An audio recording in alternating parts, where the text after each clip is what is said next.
اعوذ باللہ من الشیطان الرجیم بسم اللہ الرحمن الرحیم الحمد للہ وحدہ والصلاة والسلام علی من لا نبی بعدہ وعلی من لا ولی مثلہ۔ انتہائی معزز ناظرین، السلام علیکم ورحمۃ اللہ وبرکاتہ۔ معزز ناظرین، ایک بار پھر دیار مولا کائنات ادارہ معارف ولایت کی جانب سے آپ تمام ناظرین کو پروگرام فقہی مکالمہ میں خوش آمدید کہتا ہوں۔ ناظرین، جیسا کہ آپ کو معلوم ہے کہ اس ظاہری دنیاوی زندگی کے مختلف ادوار میں ہر ایک انسان مختلف مسائل کے روبرو ہوتا ہے، لیکن عرض خدمت یہ ہے کہ ان مسائل کے روبرو ہونا کوئی مشکل یا پریشانی کی بات نہیں ہے، بلکہ مسئلہ یہ ہے کہ ایک انسان اپنی مشکلات اور اپنی پریشانیوں کا حل تلاش نہ کر سکے، اور جبکہ ہمارے پاس علوم آل محمد کا ایک بہت بڑا ذخیرہ موجود ہے، اور خود اللہ رب العزت نے بھی ہر ایک انسان پر حکم شرعی کو حاصل کرنا لازم و واجب قرار دیا ہے، یعنی تحصیل حکم شرعی واجب ہے۔ اب سوال یہ ہے کہ اس حکم شرعی کو حاصل کیسے کیا جائے؟ تو اس حکم شرعی کو حاصل کرنے کے لیے ہمارے سامنے تین راستے موجود ہیں۔ ایک راستہ تو یہ ہے کہ ایک انسان بنفس ہی خود قرآن اور علوم آل محمد میں اس قدر استنباط و اجتہاد کرے کہ وہ انسان اپنے حکم شرعی کو حاصل کر لے، اور اس راستے پر چلنے والے انسان کو مجتہد کہا جاتا ہے۔ اور دوسرا راستہ ہمارے سامنے یہ ہے کہ ایک انسان احتیاط پر عمل کرے۔ کیا مطلب؟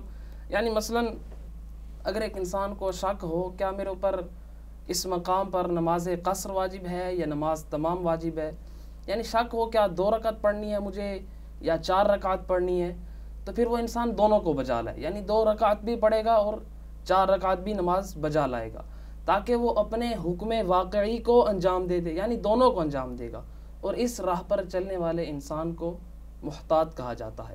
اور تیسرا اور آخری راستہ یہ ہے کہ ایک انسان کہ جو قرآن اور علوم آل محمد میں استنباط و اجتہاد پر قدرت نہیں رکھتا، اور نہ ہی وہ انسان احتیاط کر سکتا ہے، تو پھر وہ انسان ایک ایسے انسان سے، ایک ایسے مجتہد سے اپنا حکم شرعی حاصل کرے کہ جو مجتہد اجتہاد و استنباط پر قدرت رکھتا ہے، اور اس راستے پر چلنے والے انسان کو مقلد کہا جاتا ہے۔ اور جیسا کہ گزشتہ نشست میں ہماری گفتگو بھی یہیں تک پہنچی تھی کہ تقلید کا مطلب کیا ہے، یعنی اس تیسرے راستے پر چلنے والے انسان کا، یعنی اس تیسری قسم کے افراد کا پہلی راہ پر یعنی مجتہدین کی طرف رجوع کرنا، اسی کا نام تقلید ہے۔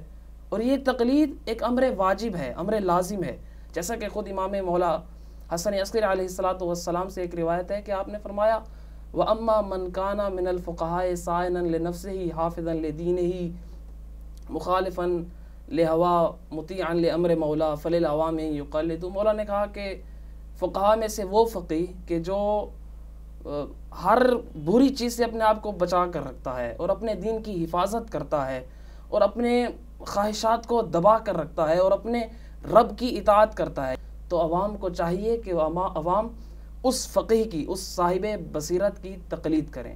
تو ناظرین، ہمیں چاہیے کہ جب ہمیں اپنے مسائل کا حل ہی تلاش کرنا ہے، اپنے سوالوں کا جواب ہی لینا ہے، تو کیوں نہ ہم ایک ایسے انسان سے لے لیں کہ جس سے لینے کا ہمیں امام حکم دے رہے ہیں، کیوں نہ ہم ایسے انسان سے لے لیں کہ جو ہمیں ائمہ معصومین کے کلام سے جواب دیتا ہے۔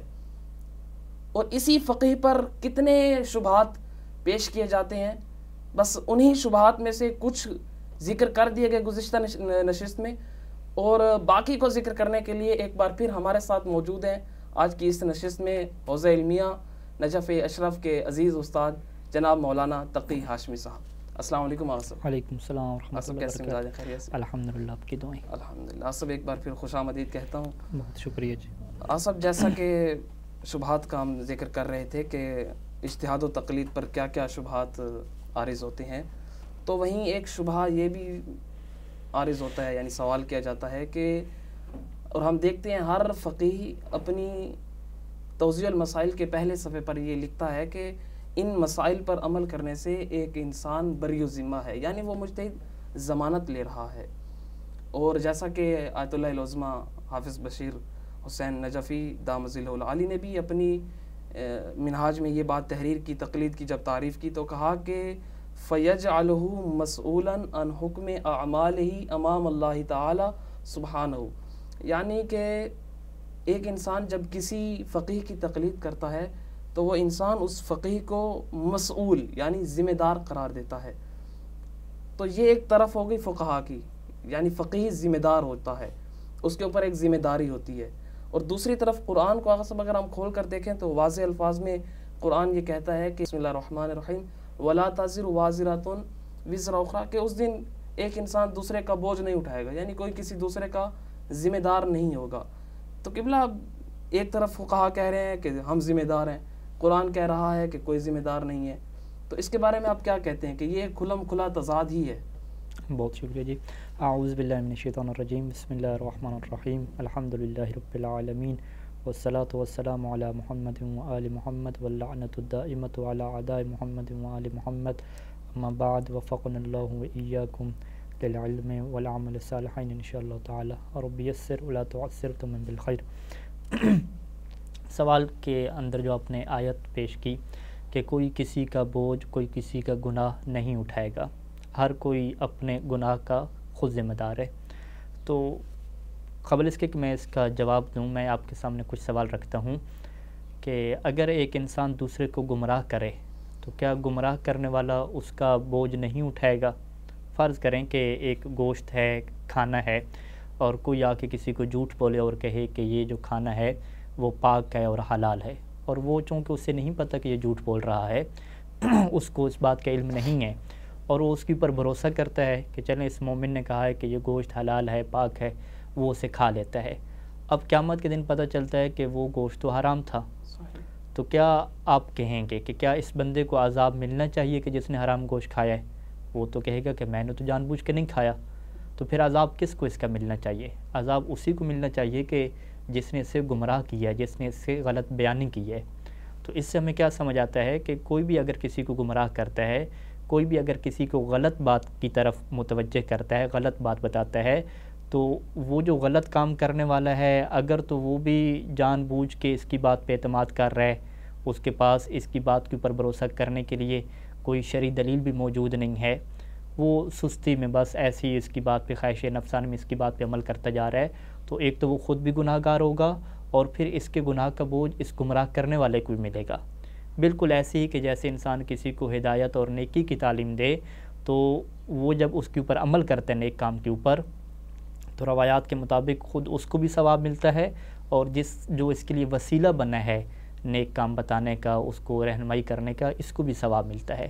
تو لہذا کسی کو گمراہ کرنا، کسی کو غلط بات بتانا، اس کا گناہ بھی انسان خود اٹھاتا ہے، اور کسی کو کوئی اچھی بات بتا دے تو اس کا ثواب بھی کیا انسان کو ملتا ہے. لیکن یہ آپ نے عقلی ایک دلیل دی ہے کہ ایک انسان ذمہ دار ہے یعنی دوسرے انسان کے اعمال کا. تو قرآن کے حوالے سے یعنی قرآن میں کوئی ایسی آیت موجود ہو؟ جی بالکل. اصل میں دیکھیں قرآن مجید میں عام اور خاص ہوتا ہے. ہمارا جو پاس روایات ائمہ علیہ السلام سے جو بات ہم تک پہنچی اور خود قرآن مجید میں بھی ہے کہ قرآن کی ایک آیت سے یا آدھی آیت سے آپ فیصلہ نہیں کر سکتے. قرآن کی بہت ساری آیات کو جتنی بھی اس موضوع پہ ہیں سب کو آپ جوڑ کے رکھیں گے، پھر آپ فیصلہ کریں گے کہ پہلی آیت میں عام تھا یا دوسری آیت میں عام تھا، کیا اس کی کوئی خاص استثناء تھا یا استثناء نہیں تھا.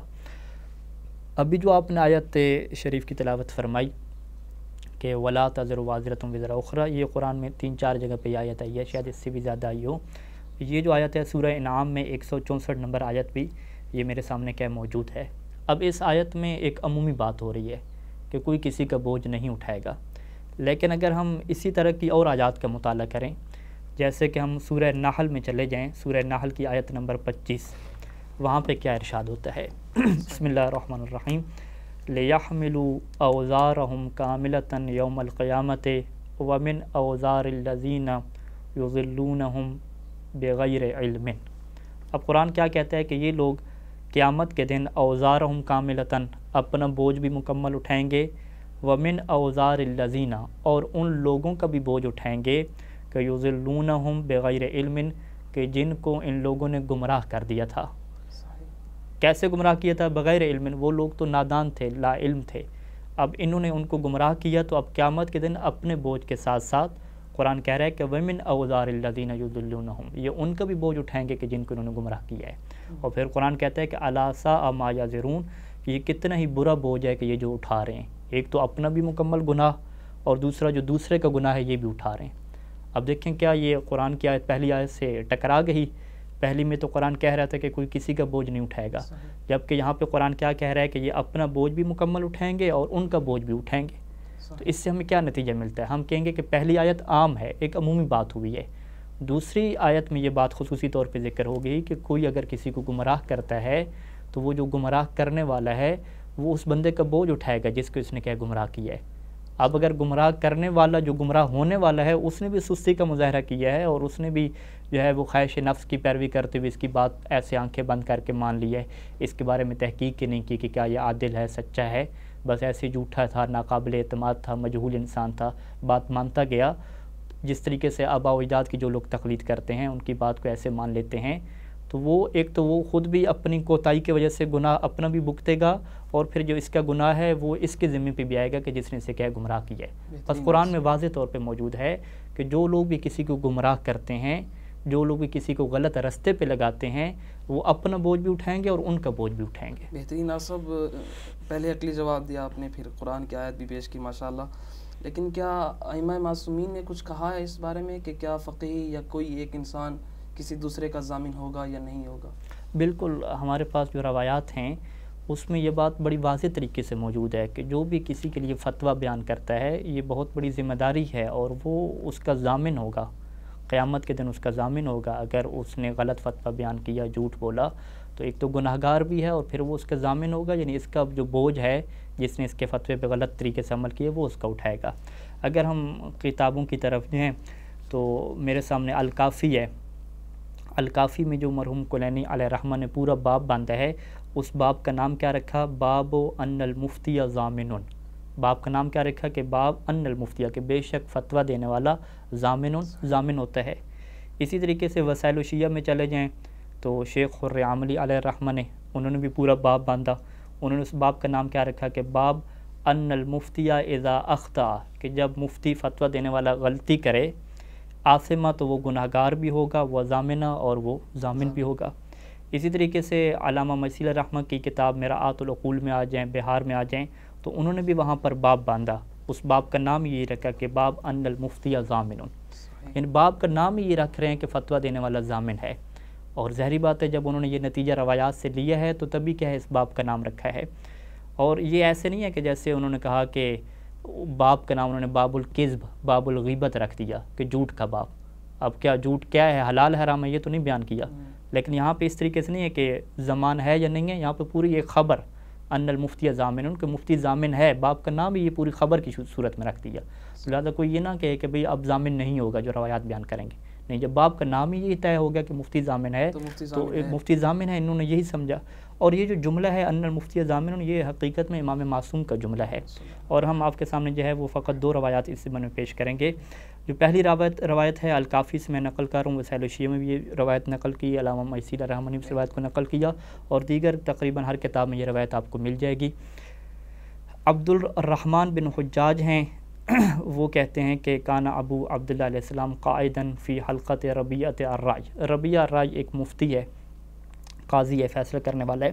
تو امام صادق علیہ السلام ایک دفعہ جو ہے وہ اس کی محفل میں اس کے پاس کیا بیٹھے تھے، یعنی ایک محفل میں موجود تھے اور وہ بھی کیا موجود تھا۔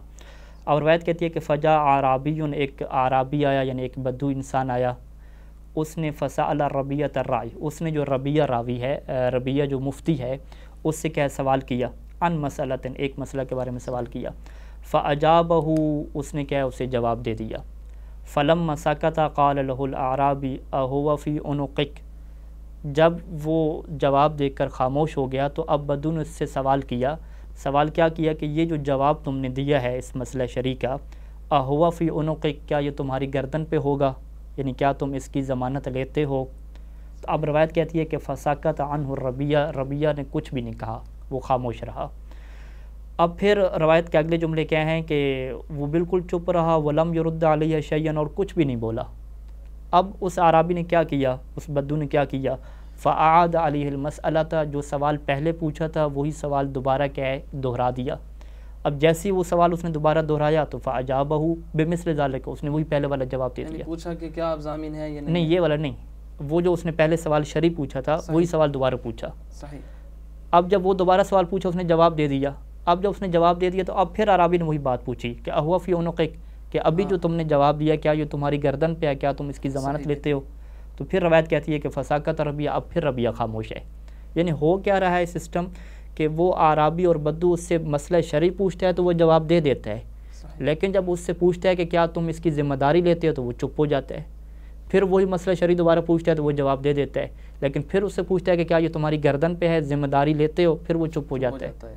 اب جب یہ صورتحال امام علیہ السلام نے دیکھی تو فقال له ابو عبداللہ علیہ السلام هو فی عنقہ، تو پھر امام صادق علیہ السلام نے اس سے کہا، اس عرابی سے، کہ هو فی عنقہ، کہ یہ جو جواب ہے یہ اس کی گردن پہ ہے. اس کی گردن پہ کیا مطلب کہ وہ اس کا ضامن ہے، وہ اس کا ذمہ دار ہے. پھر امام نے آگے ایک جملہ مزید روایت کا جاری ہے. امام نے فرمایا کہ قال او لم یقل، قال یہ عرابی یہ جو ربیہ ہے یہ ربیہ کہے یا نہ کہے، یعنی یہ کوئی آپ کو جواب دے یا جواب نہ دے کہ میں ضامن ہوں یا ضامن نہیں ہوں، یہ اس کے باوجود بھی کیا ہوا فی عنقہ، یہ جو فتویٰ اس نے دیا ہے یہ اس کی گردن پہ ہے. اور پھر امام نے کلی قاعدہ بیان فرمایا کہ وہ کل مفتن ضامن، کہ ہر فتویٰ دینے والا ضامن ہوتا ہے.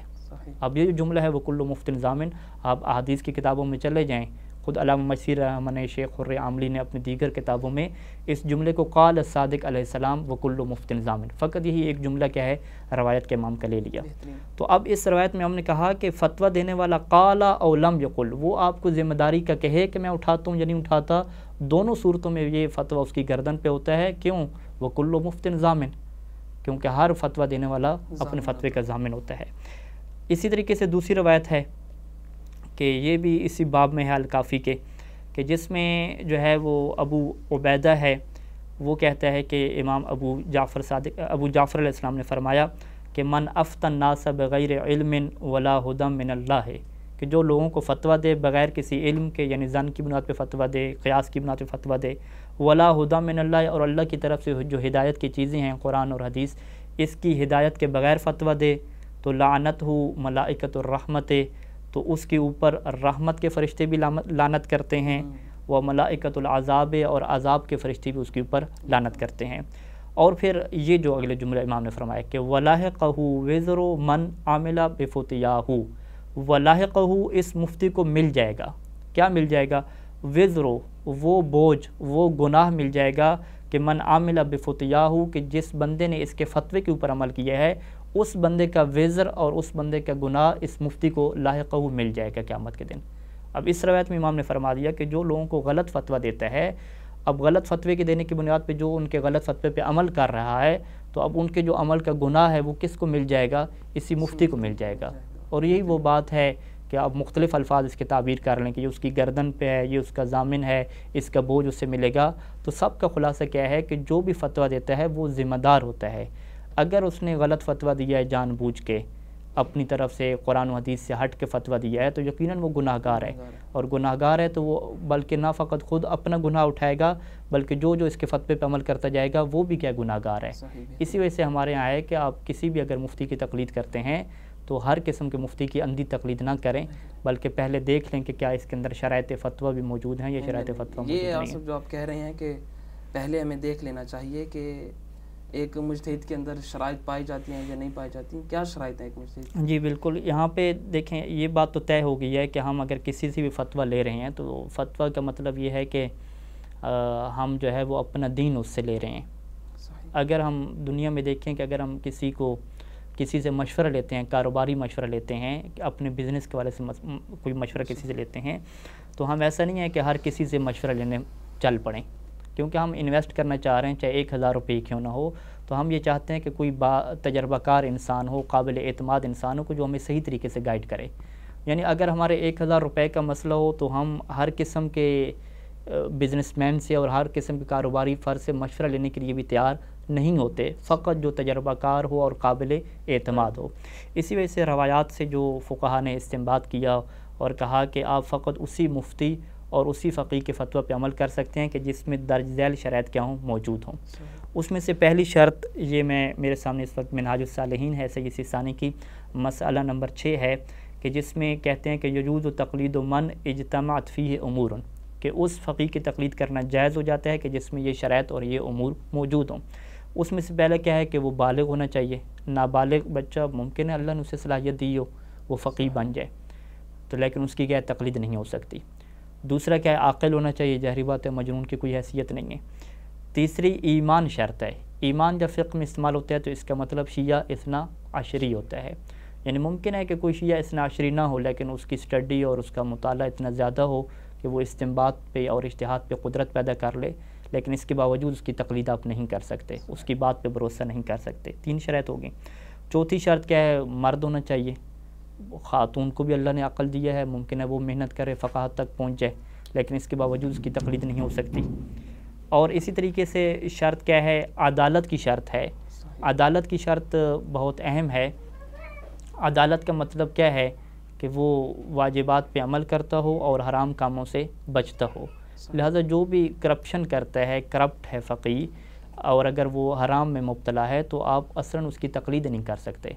اور سب سے بڑا آپ کی خدمت میں عرض کروں کہ جو حرام کام ہے کہ اگر کوئی دین کو اپنی طرف سے بیان کرتا ہے، ذاتی رائے سے بیان کرتا ہے، تو جو فقیہ دین کو ذاتی رائے سے بیان کرے گا یہ ایک بہت بڑا گناہ ہے، کہ جیسے کہ ابھی ہم نے روایت پیش کی کہ امام علیہ السلام نے فرمایا تھا کہ اتنا بڑا گناہ ہے کہ رحمت کے فرشتے بھی اس کے اوپر لعنت کرتے ہیں اور عذاب کے فرشتے بھی لعنت کرتے ہیں۔ تو اگر کسی فقیہ کے بارے میں آپ کو ثابت ہو گیا کہ یہ قیاس اور ظن کے اوپر عمل کر رہا ہے تو وہ فقیہ عادل ہی نہیں رہتا۔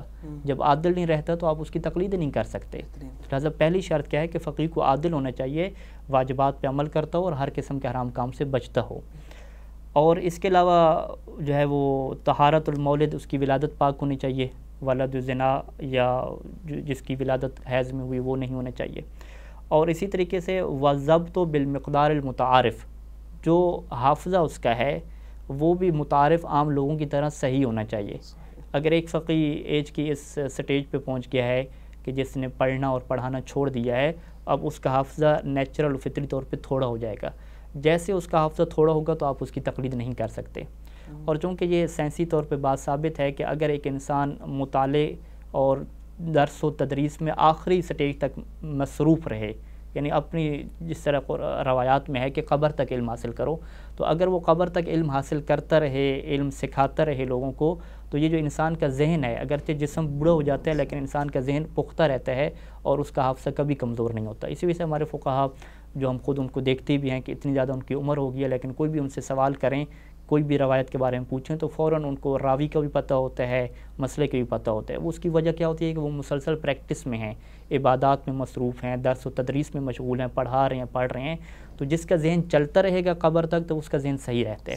تو اگر خدا نخواستہ کسی فقیہ کے اندر یہ چیز آ جائے کہ اس کا جو حافظہ ہے وہ متعارف جو مقدار ہے جو عام طور پہ حافظہ ہوتا ہے، اگر اس لیول سے نیچے آ گیا تو پھر ایسے فقیہ کی تقلید نہیں کی جا سکتی۔ اور ایک شرط جو اہم ہے وہ حیات کی شرط ہے، اور یعنی وہ زندہ ہونا چاہیے۔ جو فقیہ اس دنیا سے چلا جائے کیا اس کی تقلید ہو سکتی ہے یا نہیں ہو سکتی، اس میں کیا کچھ تفصیلات ہیں جس کو انشاءاللہ ہم تقلید المیت کے باب میں کیا مکمل کیا ڈسکس کریں گے۔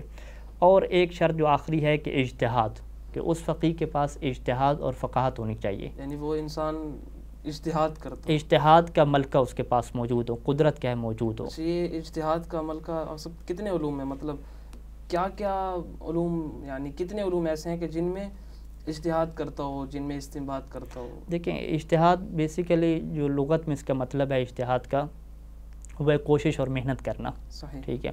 اور ہم جو فقہ میں اس کا مطلب لیتے ہیں کہ قرآن و حدیث سے حکم شرعی نکالنے کا ملکہ اور قدرت، جس فقیہ کے پاس یہ صلاحیت آ گئی ہے کہ وہ قرآن اور حدیث سے حکم شرعی کو نکال سکتا ہے، اپنے اوپر بھروسہ کر کے، کسی کی پیروی کر کے نہیں، کسی کی تقلید کر کے نہیں، اپنے اندر اس کی صلاحیت ایسی ہے کہ وہ خود ہی قرآن اور حدیث کو مطالعہ کرے اور اسے حکم شرعی نکال سکتا ہو، اس کے اوپر صلاحیت رکھتا ہو، تو اسے ہم کیا کہتے ہیں کہ اس کے پاس اجتہاد ہے، یعنی اس کے پاس اجتہاد کی صلاحیت موجود ہے۔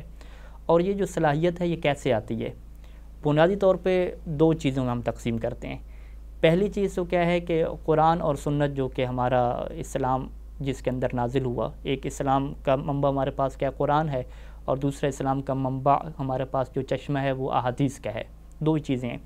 تو یہ فقیہ ایسا ہونا چاہیے کہ جسے قرآن اور حدیث کا کم از کم پہلے مرحلے میں، پہلا مرحلہ کہ خود سے ترجمہ کرنا آتا ہو، خود سے قرآن کا مترجم ہو، خود سے قرآن اور حدیث کو سمجھتا ہو۔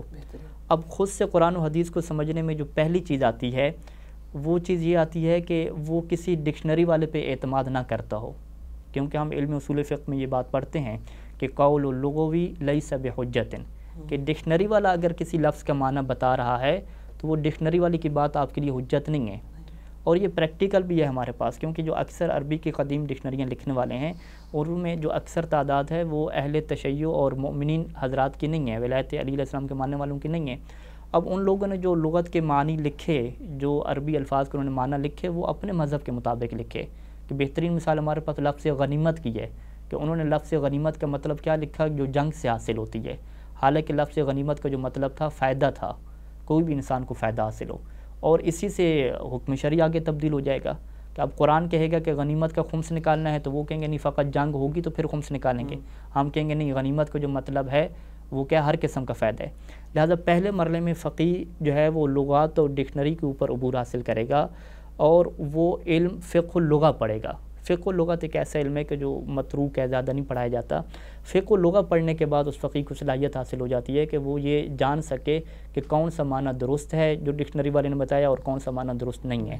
اور ظاہری بات ہے اس کے لیے اس کو قدیم عربی زبان کا لٹریچر پڑھنا پڑتا ہے کہ معصوم کے زمانے میں جب یہ لفظ بولا جاتا تھا تو کون سے معنی میں بولنا جائے گا۔ تو پہلی چیز جو حدیث کو سمجھنے کے لیے، قرآن مجید کو سمجھنے کے لیے جو پہلا علم ہوگا اس علم کو ہم علم فقہ اللغہ کہیں گے۔ اس کے ساتھ ساتھ پھر الفاظ کا جب اس کے پاس ذخیرہ آ گیا، پھر الفاظ کی پہچان کے لیے ظاہری بات ہے اسے علم چاہیے، اسے ہم علم صرف کہتے ہیں۔ پھر ہم جو ہے وہ الفاظ کو آپس میں جوڑا، جو اس کی زیر زبریں لگ رہی ہیں، حرکت لگ رہی ہے، اس کے لیے اسے علم نحو چاہیے۔ دیکھیں یہ بات تو طے ہے کہ قرآن مجید کی جو زیر زبر ہے اس میں کوئی اختلاف نہیں ہے، لیکن جو ہماری احادیث کی کتابیں ہیں ان کی زیر زبر میں تو اختلاف ہے۔ اب عربی زبان ایسی ہے کہ جس میں زیر زبر ہو، واو کا اضافہ ہو تو اس سے معنی میں تبدیلی ہو جاتی ہے۔ لہذا ضروری ہے کہ فقیہ خود علم نحو جو ہے اس کا ماہر ہونا چاہیے تاکہ وہ خود فیصلہ کر سکے، کسی کے اوپر ڈیپینڈ نہ کرتا ہو۔ تو یہ علم صرف اور علم نحو ہو گیا، اور اس کے ساتھ ساتھ وہ بلاغت اور فصاحت کا اسے علم ہو، جسے ہم کیا کہتے ہیں، علم المعانی کہتے ہیں، علم البلاغت کہتے ہیں، کہ اس سے پتہ ہو کہ فصاحت اور بلاغت میں یہ لفظ جب بولا جاتا ہے تو اس سے کیا مطلب لیا جاتا ہے۔ تو یہ جو علوم ہے ابھی جو ہم نے گنوایا، علم فقہ اللغہ ہو گیا، علم صرف، علم نحو اور علم بلاغت، یہ چار علوم ایسے ہیں کہ جس کے اوپر مہارت حاصل کرنے کے بعد فقیہ کو آپ کہہ سکتے ہیں کہ وہ خود سے مترجم بنتا ہے۔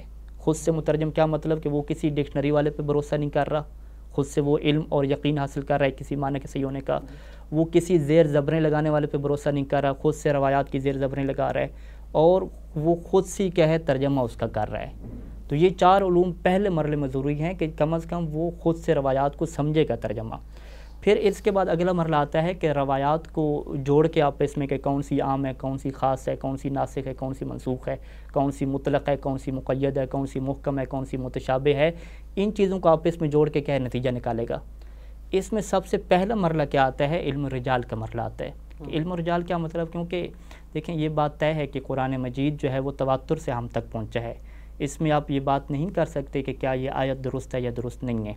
لیکن جو احادیث ہیں، احادیث کے بارے میں ایسا کوئی دعویٰ نہیں ہے کہ حدیث کی کتاب قرآن کی طرح بالکل صحیح ہے، کہ جس میں آپ دوسری بات ہی نہیں کر سکتے۔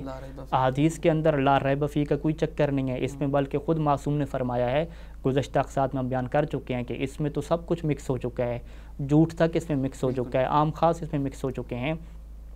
تو لہٰذا اس کی بنیادی ذمہ داری یہ ہوتی ہے کہ وہ کتاب کے جو نسخے ہیں جو احادیث کے ہیں ان کی معرفت حاصل کرے، پھر جن لوگوں کے توسط سے یہ نسخے ہم تک پہنچے ہیں ان لوگوں کے بارے میں تحقیق کرے، پھر جو روایت بیان کرنے والے راوی ہیں ان کے بارے میں تحقیق کرے، کم از کم وہ جو قابل اعتماد راوی ہیں ان سے وہ بات کو لے لے۔ جو مجہول انسان ہے تو اس سے تو کوئی اپنے 1000 روپے کے بزنس کے لیے مشورہ لینے کے لیے تیار نہیں ہے، تو آپ دین کا مسئلہ لے رہے ہیں ایک ایسے راوی سے کہ جس کا بارے میں آپ کو کچھ بھی علم نہیں ہے، ہو سکتا ہے کہ جعلی شخصیت ہو۔ تو لہٰذا اس کے بعد علم رجال اور حدیث کا مرحلہ آتا ہے کہ علم رجال اور حدیث میں آپ حدیث کی کتابوں کے بارے میں تحقیق کرتے ہیں کہ یہ کتابیں ہم تک کیسے پہنچی ہیں، کہاں سے پہنچی ہیں، اور پھر اس کے اندر جو رجال ہیں جو ان کو نقل کرنے والے راوی ہیں ان کی حیثیت کیا ہے، کیا وہ ایسے فرضی نام ہیں یا واقعاً امام کے اصحاب تھے، اگر وہ امام کے اصحاب تھے تو تاریخ اور شہرت اس کے بارے میں کس بات کے اوپر موجود ہے کہ کیا یہ قابل اطمینان بندہ تھا یا نہیں تھا۔ تو یہ کیا ہوگا، ترجمے کے بعد یہ دوسرا مرحلہ ہوگا کہ آپ کو یہ طے کرنا ہے کہ جو ہمارے پاس احادیث آ رہی ہیں یہ کون سی درست ہیں کہ واقعی یہ امام سے صادر ہوئی ہیں، اس کے لیے علم رجال و حدیث ہو جائے گا۔ پھر علم رجال و حدیث کے بعد آپ نے روایات نکالی تو اب آپ نے اس سے کیا کرنا ہے؟ استنباط کرنا ہے، آپ نے حکم شرعی نکالنا ہے اس سے. تو اس کے لیے علم منطق کیا ہے آپ کے لیے ضروری ہوگا، کیونکہ علم منطق آپ کو سکھاتا ہے کہ آپ نے دلیل کیسے دینی ہے، استدلال کیسے کرنا ہے. وہ آپ کو بتاتا ہے کہ قیاس کیوں درست نہیں ہے. علم منطق میں پوری بحث ہوتی ہے کہ قیاس کرنا کیوں باطل ہے، کیونکہ یہ آپ کو صحیح نتیجے تک نہیں پہنچاتا. اور قیاس کیسے بن جاتا ہے کہ جب آپ دلیل میں یہ خرابی پیدا کریں تو ایسے قیاس بن جاتا ہے. تو لہٰذا قیاس سے بچنے کے لیے، غلط استدلال سے بچنے کے لیے کہ جو انسان کو ظن اور ذاتی رائے کی طرف لے جائے، اس کی تشخیص علم منطق سے ہوگی. لہٰذا فقیہ کو تمثیل مراد ہے، تمثیل یعنی جو ہم منطق میں پڑھتے ہیں. اب مزید خیام بیان مشکل ہے کریں کہ ہمارے ناظرین کے لیے مشکل ہو جائے گا. منطق میں جو قیاس ہے وہ تو شکل اول ثانی، جی وہ ساری تفصیلات اس سے سیکھے گا منطق کے ذریعے سے، ٹھیک ہے، کیونکہ اس نے روایات سے استدلال کرنا ہے. تو یہ کیا ہو جائے گا؟ اس کے لیے علم منطق ہو جائے گا. اس کے بعد علم اصول فقہ. علم اصول فقہ کا مطلب کہ امام صادق علیہ السلام نے فرمایا تھا کہ ہم آپ کو اصول دیں گے اور آپ نے اس سے کیا نکالنے ہیں؟ فرعی مسئلے نکالنے ہیں. کیونکہ یہ قرآن اور حدیث اور اسلام کا یہ طرہ امتیاز ہے کہ قیامت تک آنے والا کوئی بھی مسئلہ ہو جائے، چاہے وہ جدید سے جدید مسئلہ ہو، اس کا حل قرآن و حدیث میں موجود ہے. اب وہ قرآن و حدیث میں کیسے موجود ہے؟ کیونکہ قرآن و حدیث نے ایک کلی پرنسپلز، ایک قواعد کے آپ کو دیے ہیں، اصول دیے ہیں.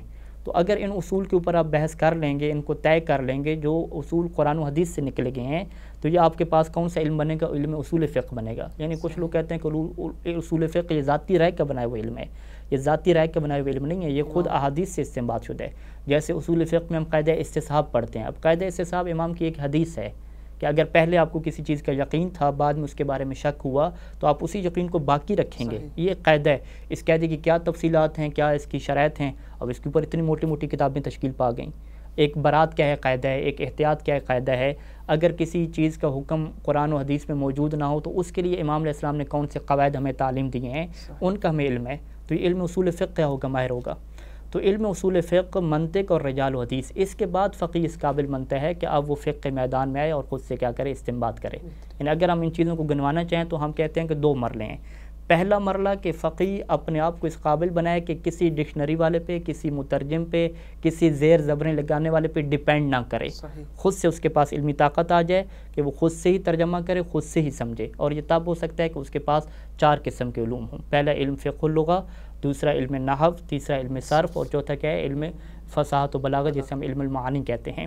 ان 4 علوم کے بعد اب جب استنباط کا مرحلہ آئے گا تو اس میں سب سے پہلے وہ احادیث کی جو کتابیں ہیں اور جو اس کے راوی ہیں ان کی معرفت حاصل کرے، تاکہ وہ کسی ایسی حدیث کی طرف نہ چلا جائے کہ جس کے بارے میں ظن ہو کہ پتہ امام نے فرمائی بھی ہے یا نہیں فرمائی. اس کے لیے علم رجال و حدیث ہو جائے گا، جس کو ہم 5ویں علم کے طور پہ لے رہے ہیں.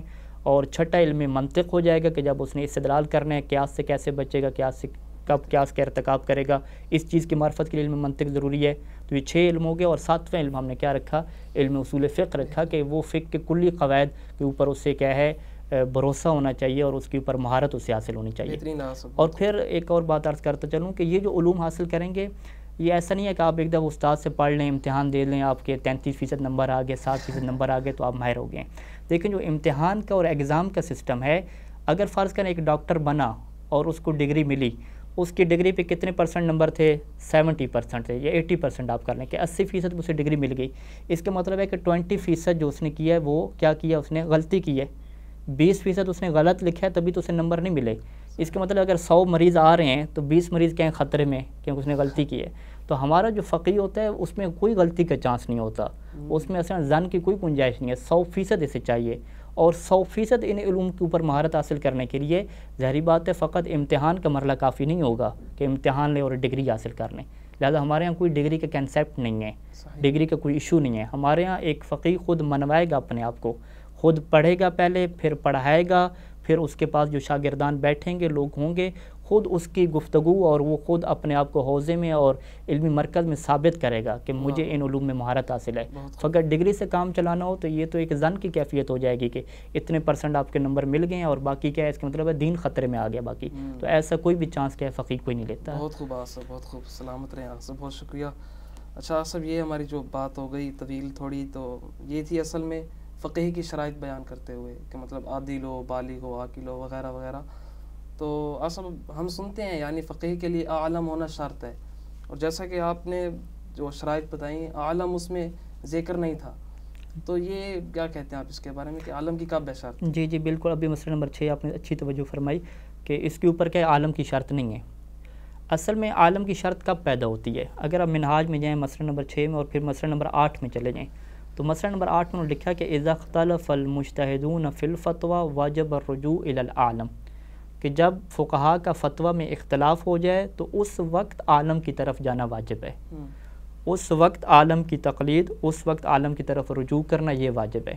تو اس کا کیا مطلب ہو گیا کہ اگر انسان ایسے فتاویٰ پہ عمل کر رہا ہے کہ جس کے اندر فقہا کا کوئی اختلاف نہیں ہے تو وہاں انسان جس کی بھی چاہے جامع شرائط ہونا چاہیے، عالم ہونا وہاں پہ ضروری نہیں ہے. ٹھیک ہے، کیونکہ سب کا فتویٰ ایک جیسے ہے. تو عالم کی بات کب آئے گی کہ جب فتوے میں اختلاف ہوگا. اب جب فتوے میں اختلاف ہوگا تو ہمارے ہاں تو مذہب تشیع کا طرح امتیاز ہے کہ ہمیشہ میرٹ پہ بات ہوتی ہے، افضل کی بات ہوتی ہے. آپ افضل کی طرف جاتے ہیں، مفضول کی طرف آپ نہیں جانتے. اور یہ ایک عقلی قاعدہ بھی ہے، روایات میں بھی ہے، اور وہ مشہور روایت ہے باب اختلاف الحدیث میں اصول کافی میں. اس میں امام نے فرمایا تھا، کسی نے پوچھا تھا کہ دو جو ہیں وہ حاکم ہیں، دونوں کے پاس روایت موجود ہے، دونوں کے پاس حدیث موجود ہے اور وہ اختلاف کر رہے ہیں. تو امام نے کیا فرمایا تھا کہ ان میں سے جو افقہ ہے، جو ان میں سے جو عالم ہے، جو ہماری حدیث کی زیادہ معرفت رکھنے والا ہے، تم اس کی طرف جانا، دوسرے کو تم چھوڑ دینا. تو یہ کب ہوتا ہے کہ جب فتویٰ میں اختلاف پیدا ہو جائے اور ہر کسی کی جو سمجھ ہے اور ہر کسی کی جو صلاحیت ہے وہ چونکہ الگ الگ ہے. تو حدیث کو سمجھنے میں جب اختلاف پیدا ہوگا تو ظاہری بات آپ کس کی طرف جائیں گے؟ عالم کی طرف آپ جائیں گے. بہترین. آپ نے ایک تو ابھی بتایا افقہ یعنی عالم کا معنی روایت کے ضمن میں، تو اس کے بارے میں کوئی اور روایات ہیں یعنی مفصل گفتگو اگر آپ کر دیں تو؟ نہیں، عالم کے بارے میں مفصل گفتگو ظاہری بات موجود ہے. ایک تو یہ روایت ہے، ایک تو عقلی ہے. اس کے علاوہ یہ نہیں، بات تقریباً یہ طے ہے. ٹھیک ہے، ایک عقلی طور پہ طے ہے کہ جب ایک افضل موجود ہے تو افضل کے ہوتے ہوئے آپ دوسری کی طرف کیوں جا رہے ہیں. روایات میں ظاہری بات ہے یہ چیز موجود ہے. اگر ہم روایات پڑھنا چاہیں تو ایک گفتگو کیا لمبی ہو جائے گی. بہت بہت خوب، بہت خوب، سلامت رہیں، بہت شکریہ. تو ناظرین، اسی کے ساتھ ہماری آج کی یہ نشست اپنے اختتام کو پہنچی کہ جس کے ضمن میں ہم نے جانا کہ ایک صاحب علم، صاحب بصیرت، ایک فقیہ مجتہد کے لیے کن کن شرائط کا ہونا ضروری ہے. مثلا عاقل و بالغ و مرد ہو، یعنی عورتوں کی تقلید نہیں کی جا سکتی. لیکن آخر میں جیسا کہ آج صاحب نے بتایا کہ منہاج الصالحین رسالہ عملیہ مسئلہ نمبر 8 میں یہ بات تحریر ہے کہ مجتہد کے لیے عالم ہونا شرط نہیں ہے، مطلقاً شرط نہیں ہے، مگر اس وقت اس حال میں شرط ہے کہ جب فقہا کے فتاویٰ میں اختلاف ہو تو اس وقت آپ نے عالم کی طرف رجوع کرنا ہے. پھر عالم کا مطلب بتایا کہ جو افقہ ہو، مطلب وغیرہ وغیرہ. لیکن سوال یہ تھا کہ ہمارے پاس بہت تھوڑا علم ہے، ناقص علم ہے، تو ہم اپنے اس ناقص علم کے ساتھ ایک مجتہد، ایک مرجع، صاحب بصیرت کی کیسے پہچان کر سکتے ہیں؟ یہ بہت بڑا مشکل کام ہے. تو ہم اس کی کیسے پہچان کریں؟ اس سوال کو رکھتے ہیں اگلی نشست کے لیے. اب تک کے لیے اتنا ہی، اجازت چاہتا ہوں. بہت بہت شکریہ. اللہ حافظ ناصر.